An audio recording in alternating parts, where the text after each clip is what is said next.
आप सभी का स्वागत है YouTube चैनल गणित गुरु पर। मैं हूं धर्मेश कुमार। आज हम सीखने वाले हैं विभाज्यता के नियम। इससे पहले वाले वीडियो में भी हम विभाज्यता के नियम बता चुके हैं। उसमें हम बताए थे 2 का, 3 का, 4 का, 5 का, 6 का, 7 का, 8 का, 9 का, 10 का, 11 का। इसमें से दोस्तों 7 का नियम हम नहीं चर्चा किए हैं और एक 10 का नियम का भी चर्चा नहीं किए हैं।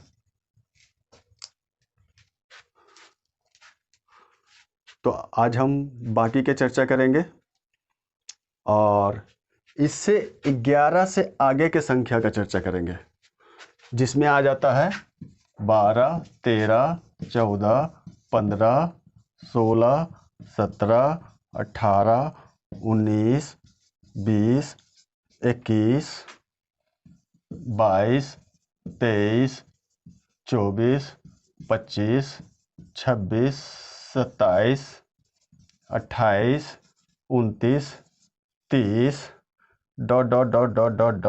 एक्सेट्रा। 11 से बड़ी संख्या से विभाज्यता के नियम का चर्चा करेंगे आज हम। और एक इसमें छूटा हुआ है 10, जिसका चर्चा हम आज करेंगे। तो इसे हम आरंभ करें। इससे पहले वीडियो को लाइक और शेयर कर दें और चैनल को सब्सक्राइब अभी तक नहीं किए हैं तो नीचे सब्सक्राइब बटन पे सब्सक्राइब कर लें। साथ ही घंटी दबाकर ऑल चुन लें ताकि हमारे द्वारा प्रस्तुत की गई नवीनतम वीडियो आपको प्राप्त हो सके। 2 का नियम हम पिछले वीडियो में बता चुके हैं। अगर वीडियो नहीं देखा तो प्लेलिस्ट में जाकर उस वीडियो को देख सकते हैं। 3 का हो चुका है, 4 का हो चुका है, 5 का हो चुका है, 6 का हो चुका है, 8 का हो चुका है, 9 का हो चुका है और 11 का हो चुका है। इतने सारे नंबर्स का हम विभाज्यता का नियम बता चुके हैं। अब रहा ये 7 का। तो 7 का नियम है, लेकिन कुछ स्पेसिफिक संख्या के लिए है, कुछ विशेष संख्या के लिए जो बहुत कम जगह, ना के बराबर प्रयोग होता है, आपके प्रयोग में नहीं आता। 10 के लिए यही नियम है कि किसी भी संख्या के इकाई स्थान पे अगर शून्य होता है तो वह संख्या 10 से विभाजित होता है। मान लें ये एक संख्या है, इसके इकाई स्थान पे शून्य है तो ये 10 से विभाजित हो जाएगा। अब हम देखते हैं इसके इकाई के बाद भी शून्य है और उसके बाद भी शून्य है। तो इससे ये पता चलता है कि 10 से ये 3 बार विभाजित होगा।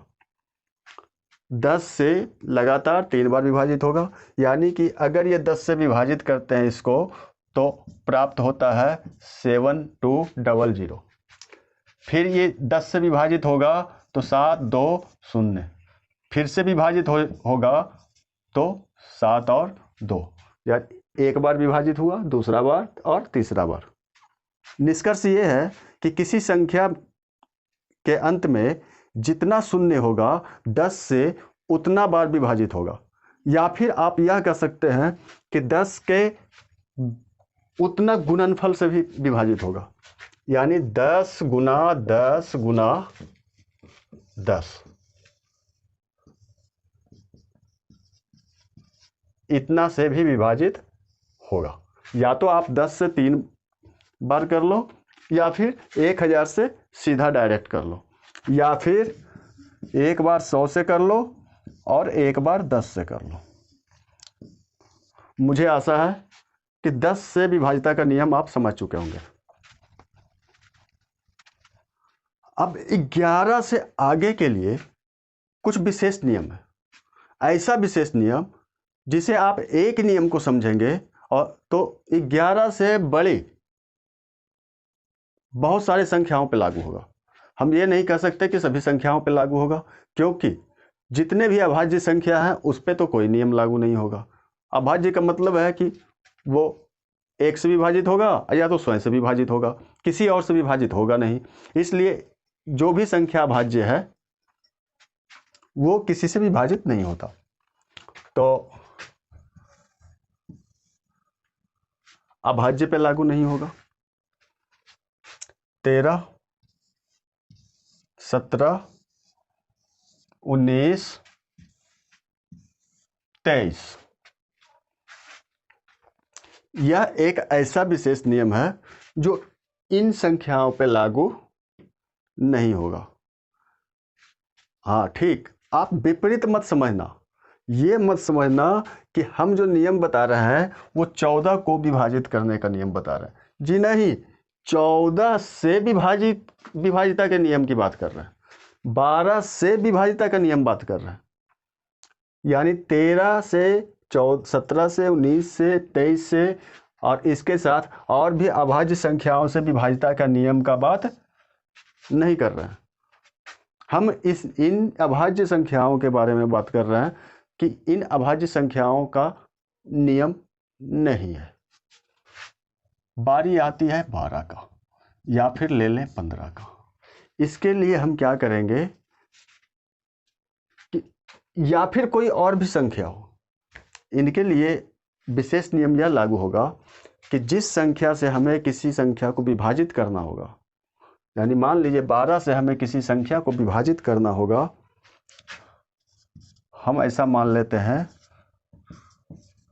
इस संख्या को विभाजित करना है 12 से, तो इससे जांच करने के लिए हम 12 को सहअभाज्य गुणनखंड में तोड़ेंगे। जी हाँ, सहअभाज्य गुणनखंड में। सहअभाज्य गुणनखंड किसे कहते हैं? आप में से कुछ जानते होंगे, कुछ नहीं भी जानते होंगे। नहीं जानते तो हम बताते हैं। सहअभाज्य गुणनखंड उसे कहते हैं जो सहअभाज्य युग्म होता है, जोड़ा, यानी दो संख्याओं का युग्म सहअभाज्य आपस में होता है। पर कोई भी दो संख्या आपस में सहअभाज्य नहीं होता।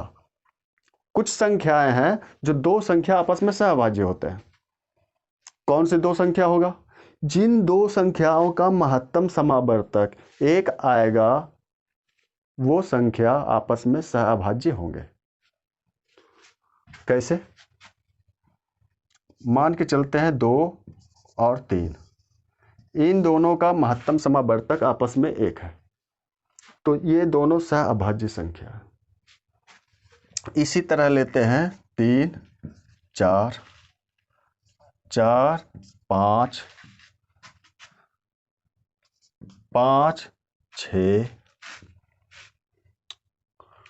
2, 5, 3, 5,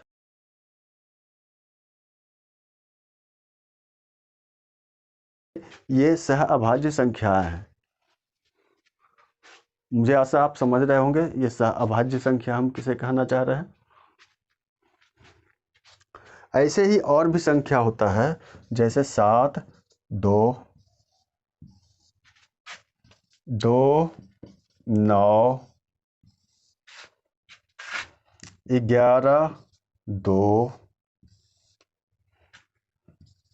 3, 8। इसी तरह आप सहअभाज्य गुणनखंड आप निकाल सकते हैं। बस उसमें कंडीशन यही है कि उनका महत्तम समावर्तक 1 प्राप्त होना चाहिए। इनमें से कोई अभाज्य है, कोई नहीं। जैसे 4 अभाज्य नहीं है, कोई बात नहीं। 6 अभाज्य नहीं है, कोई बात नहीं। 9 अभाज्य नहीं है, कोई बात नहीं। 8 अभाज्य नहीं है, कोई बात नहीं। आप कहोगे सर सहअभाज्य का मतलब दोनों अभाज्य होना चाहिए। जरूरी नहीं है। सहअभाज्य होने के लिए दोनों अभाज्य हो ऐसा जरूरी नहीं है। जरूरी सिर्फ इतना है कि दो संख्याओं का महत्तम समावर्तक 1 आए, वह सहअभाज्य होगा। तो अब हम 12 का सहअभाज्य गुणनखंड निकालेंगे। तो 12 का सहअभाज्य गुणनखंड 3 गुना 4 होता है। देखिए यहाँ 3 और 4 है। सहअभाज्य युग्म जो हमने बनाया है 3 और 4 है, तो इनका गुणनखंड 3 और 4 होता है। पिछले वीडियो के विभाजिता के नियम में हमने 3 और 4 दोनों के विभाजिता का नियम बता चुके हैं। तो बता चुके हैं तो हम ये क्यों दोहरा रहे हैं? इसलिए दोहरा रहे हैं कि हम ये कहना चाह रहे हैं कि जिस किसी संख्या पर 3 के विभाज्यता का नियम और 4 के विभाज्यता का नियम दोनों लागू होता हो, वह संख्या इन दोनों का गुणनफल 12 से विभाजित हो जाएगा। 12 से क्यों विभाजित हो जाएगा? क्योंकि ये दोनों संख्याएं सहअभाज्य हैं और इनका गुणनफल 12 है। तो 15 से विभाजित करने के लिए हमें क्या करना होगा? 15 से विभाजित कोई संख्या होता है या नहीं होता है, ये जांच करने के लिए हमें 15 का सहअभाज्य गुणनखंड निकालना होगा। 15 का सहअभाज्य गुणनखंड 3 गुना 5 होता है।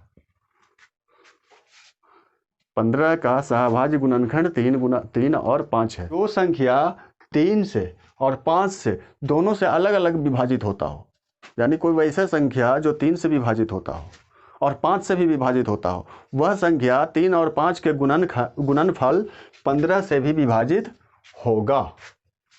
हम इस संख्या का जांच करते हैं। ये 5 से विभाजित नहीं होता, तो ये 15 से विभाजित नहीं होगा। अगर 3 से विभाजित हो भी रहा है, 5 से विभाजित नहीं हो रहा है, तो यह संख्या 15 से विभाजित नहीं होगा। यहाँ क्लियर है। 12 का जांच करते हैं। 4 के लिए नियम था आपका इकाई और दहाई चेक करना। इकाई दहाई में 4 से भी विभाजित हो रहा है, तो यह संख्या 4 से विभाजित हो रहा है। 3 से 7 5 12 2 14 4 18, ठीक। ये संख्या 3 से भी विभाजित हो रहा है, यानी ये 12 से विभाजित हो जाएगा, 15 से नहीं होगा। इसी तरह 16 की बात करते हैं। 16 का सहअभाज्य गुणनखंड नहीं निकलता। 16 का सहअभाज्य गुणनखंड 16 और 1 होता है, तो 1 से जांच करोगे तो फिर से 16 से भाग देना पड़ेगा। इसलिए इसका विधि क्या होगा? आपको 2 4 8 वाला विधि लागू होगा। 2 के लिए इकाई अंक जांच करते थे, 4 के लिए इकाई और दहाई, 8 के लिए इकाई दहाई और सैकड़ा, 16 के लिए 1000 तक।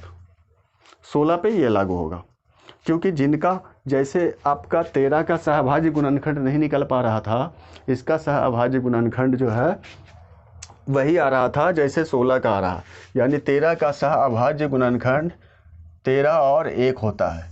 हम इसीलिए शुरुआत में आपको बताया था कि ये विशेष नियम अभाज्य संख्याओं पर लागू नहीं होगा। यानी यहाँ पे एक चीज़ और प्रमाणित हो रहा है कि ये संख्या कुछ अभाज्य पे तो लागू नहीं होगा, लेकिन भाज्य संख्या कुछ ऐसा अपवाद है जिस पे भी लागू नहीं होगा। जैसे आपका 16 निकल के आया। चलिए आगे देखते हैं। 18 के लिए देखते हैं। 18 का सहअभाज्य गुणनखंड 9 और 2 है। तो जो संख्या 9 और 2 दोनों से विभाजित होता हो, वह संख्या 18 से भी विभाजित होगा। तो ये 7 5 12 2 14 4 18, ये 9 से विभाजित हो रहा है। और ये इकाई अंक 4 है, तो ये 2 से भी विभाजित हो रहा है, यानी 18 से भी विभाजित हो जाएगा ये संख्या। ठीक उसी तरह 20 के लिए आते हैं। 20 का सहअभाज्य गुणनखंड 4 और 5 है, यानी जो संख्या 4 और 5 दोनों से विभाजित होगा, वो संख्या 20 से भी विभाजित हो जाएगा।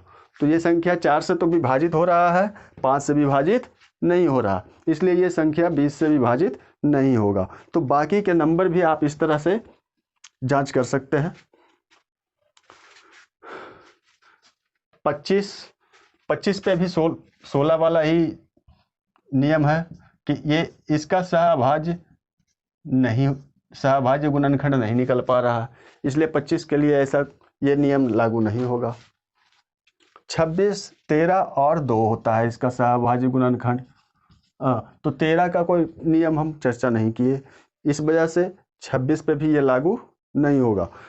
इसके लिए आपको 13 का नियम जानना पड़ेगा। 27 का भी वैसा कोई सहअभाज्य गुणनखंड नहीं आता। 28 में 7 और 4 आता है, तो 7 के नियम का भी हम चर्चा नहीं किए। यानी कुछ संख्याएं हैं जिस पे ये लागू नहीं हो पाएगा, लेकिन बाकी के संख्या पे 11 से बड़ी जितनी भी संख्या है वो बाकी के संख्या पे यही नियम लागू होगा, सहअभाज्य गुणनखंड का।